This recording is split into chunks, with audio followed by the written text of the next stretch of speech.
Demandez ce qui vous a marqué dans l'actualité de la semaine. La déliquescence, la pauvreté des gens. Tous les capitalistes libre-échangistes, libre-marchandises le disent maintenant, il faut contrôler le marché. Est-ce qu'il y a des choses que tu as retenues dans l'actualité, que je peux te demander s'il y a des choses qui t'ont intéressé dans le journal? Oui,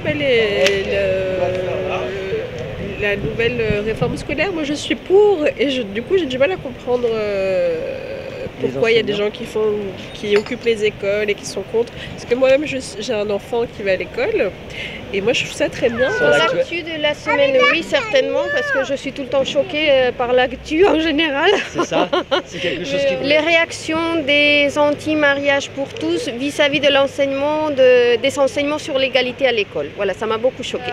Ils avaient l'air de dire qu'ils trouvaient totalement vraisemblable qu'on n'enseigne pas aux petits-enfants à se comporter en filles et garçons depuis leur plus tendre âge. Ouais. Alors je trouve ça très inquiétant. Ça allait bien au-delà de la problématique du mariage. C'était même dans l'éducation des enfants. Donc ça les inquiète qu'on ne les enseigne pas à être des petites femmes au foyer et de petits garçons bien dans la vie active depuis tout petit.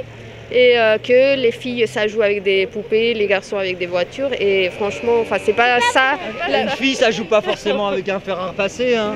Ça peut jouer avec quoi aussi par exemple? Je sais pas, à l'école les garçons ils adorent les cartes Pokémon, moi aussi. Hein. Bah voilà, mais t'as complètement raison, la petite fille, un garçon. Déjà, ça existe pas, par exemple, y a un garçon qui peut aimer une poupée, et c'est pas grave, il faut pas...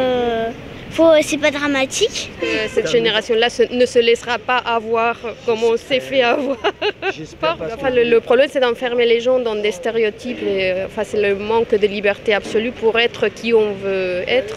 Sinon, j'aime lire aussi le naufrage. Là, c'est en Italie, c'est horrible. Le naufrage. Évidemment, comment elle s'appelle cette île maudite là-bas en Sicile. Voilà. Il y a eu encore une catastrophe. C'est atroce. Et c'est une petite île, ils sont pas très riches, voilà. Et donc c'est un vrai problème parce qu'on ne sait pas quoi faire de tous ces gens. Et ça serait mieux que les gens puissent rester chez eux. Il y a toujours des gens qui ont envie de voyager, c'est pas ça, mais qu'ils puissent être bien chez eux. Le problème, c'est ça, c'est pourquoi ils partent. Il faut les aider sur place.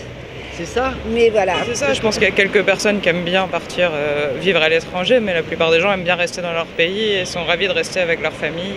Qu'est-ce qui s'est passé de spécial? Ouais, 12 braqueurs hier rue de la Paix à Paris. Ça, c'est vraiment choquant, quoi. C'est incroyable qu'on puisse, en plein cœur de Paris, dans une zone qui est en plus sécurisée, là où il y a des boutiques de luxe, qu'on puisse dévaliser de cette manière-là. C'est pas la première fois en plus, parce qu'il y a déjà eu chez Winston, un peu plus loin du côté de pareil dans le triangle d'or du 8e arrondissement, où on avait dérobé avec des méthodes extrêmement impressionnantes des centaines de millions de bijoux. Ah, ça me choque, je trouve ça surprenant. Mais quelle époque vivons-nous, mon bon monsieur? Oui, alors il semblerait qu'ils en aient arrêté un ou deux, je crois, qui faisaient partie d'une organisation de malfaiteurs de pays de l'Est. Donc choqué ou marqué dans l'actualité de cette semaine. J'ai pas lu les journaux, c'est horrible, j'ai pas lu les journaux. Curieuse, en tout cas, je suis très fan des télévocales, moi. Ah, oui. Ah, Heureusement que vous êtes là, merci. dans le 20e.